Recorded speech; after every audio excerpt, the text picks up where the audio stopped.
আজ নেতাজি বেঁচে থাকলে এইভাবে বাংলার বুকে বিজেপি আরএসএস হিন্দুত্বের বীজ ঢালতে পারত না। এইভাবে একটা সম্প্রদায়ের প্রতি ঘৃণা সৃষ্টি করতে পারত না।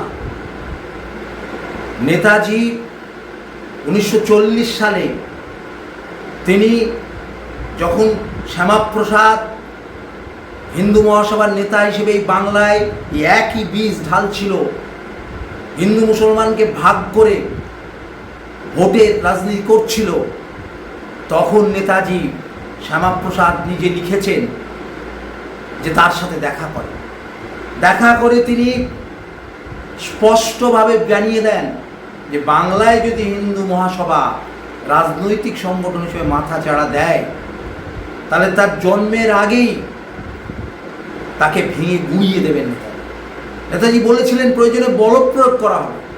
এবং তারপর হিন্দু মহাসভার হিন্দুত্বের বীজ ঢালার একের পর এক সভায় ফরওয়ার্ড ব্লকের ছেলেমেয়েরা তারা আক্রমণ করেছিল, ভেঙে দিয়েছিল।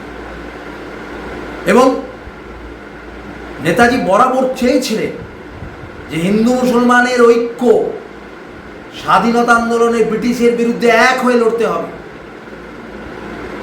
কি নির্লজ্জ এই শ্যামাপ্রসাদ মুখার্জি, হিন্দু মহাসভার নেতা, যিনি হিন্দু মহাসভার নেতা হিসেবে মুসলিমদের প্রতি একদিকে বিদ্বেষ ছড়াচ্ছিলেন আর একদিকে বাংলায় কোয়ালিশন সরকার গঠন করলেন মুসলিম লীগের সাথে।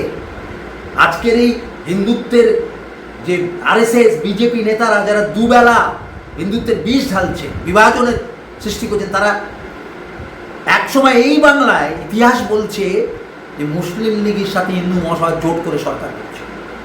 এবং শ্যামাপ্রসাদ তার মন্ত্রী ছিলেন তখন ভারত ছাড়ো আন্দোলন। শ্যামাপ্রসাদ ব্রিটিশ গভর্নরকে চিঠি লিখলেন যে কিভাবে এই আন্দোলনকে প্রতিরোধ করা যায়, প্রশাসন এমন ব্যবস্থা নিক যাতে কংগ্রেস এই আন্দোলনের শেকড় বাংলায় না কাটতে পারে। কত বড় বিশ্বাসঘাতক! সে সময় সারা দেশ আসমুদ্র মাচাল, দামাল যৌবন ঝাঁপিয়ে পড়ছে ভারত ছাড়ো আন্দোলন। আর শ্যামাপ্রসাদ বলছেন এরা উচ্ছৃঙ্খল, এটা নাশকতামূলক কাজ। নেতাজি যখন আজাদিন ফৌজ হিন্দু মুসলমান নির্বিশেষে যোগ দিতে বলছেন, শ্যামাপ্রসাদরা তখন ব্রিটিশ বাহিনীতে যোগ দেওয়ার অভাব।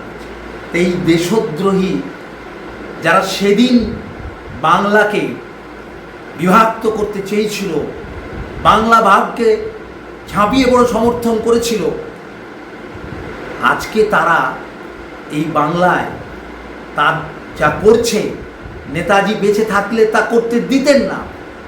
সেই সময় ঝাড়গ্রামের একটা সভায় 1940 সালের 14ই মে আনন্দবাজারে বেরিয়েছিল নেতাজি কি বলেছিল। আজকে যে শুভেন্দু অধিকারী, দিলীপ ঘোষ, সুকান্ত, অমিত শাহ মাথায় পাগড়ি পরে, গেরুয়া বসন পরে, কপালে তিলক কোটে সাধু সন্ন্যাসীদের নিয়ে ভোট ভিক্ষা করতে চাইছে রামের নামে, সেই দিন শুভেন্দু অধিকারী নেতাজি বুঝেছিলেন যেটা আগামী দিনে ভয়ঙ্কর বিপদে দেখা দেবে। সেদিন কি বলেছিলেন নেতাজি, আমি একটু শোনাবো। নেতাজি বলছেন, সন্ন্যাসীদের ত্রিশূল হাতে হিন্দু মহাসভা ভোট ভিক্ষায় পাঠিয়েছে। ত্রিশূল আর গেরুয়া বসন দেখলে হিন্দু মাত্রেই শিরনত করে। ধর্মের সুযোগ নিয়ে ধর্মকে কলুষিত করে হিন্দু মহাসভা রাজনীতির ক্ষেত্রে দেখা দিয়েছে। হিন্দু মাত্রে নিন্দা করা কর্তব্য। এই বিশ্বাসঘাতকদের আপনার রাষ্ট্রীয় জীবন থেকে সরিয়ে দিন, এদের কথা শুনবেন না। আরএসএস যখন নেতাজিকে হাতিয়ার করে বাঙালির মননে ছাপ ফেলতে চাইছে, তখন অনেকেরই মনে পড়ে যাচ্ছে 1940-এর জুন মাসে নেতাজির একটি বক্তৃতার কথা। ঝাড়গ্রামে এই বক্তৃতায় সুভাষচন্দ্র বসু হিন্দুত্ববাদী রাজনীতির ঘোর সমালোচনা করেছিলেন। সেখানে তিনি বলেছিলেন, সন্ন্যাসী ও সন্ন্যাসিনীদিগকে ত্রিশূল হাতে হিন্দু মহাসভা ভোট ভিক্ষায় পাঠাইয়াছেন। ত্রিশূল ও গৈরিক বসন দেখিলে হিন্দু মাত্রেই শির নত করে। ধর্মের সুযোগ নিয়া ধর্মকে কলুষিত করিয়া হিন্দু মহাসভা রাজনীতি ক্ষেত্রে দেখা দিয়েছে। হিন্দু মাত্রেরই তাদের নিন্দা করা কর্তব্য। আরএসএস নেতাজি 1938 সালে বলছে আরএসএস আর হিন্দু মহাসভা দেশের সবচেয়ে বড় গাদ্দার। এদের কাজে দেশের বিরুদ্ধে ষড়যন্ত্র করে বিদেশি শক্তিকে মদত জোগানো। তো নেতাজি কোনোদিন একথা মানেননি যে হিন্দু আর মুসলমানের স্বার্থ আলাদা। তিনি বলছেন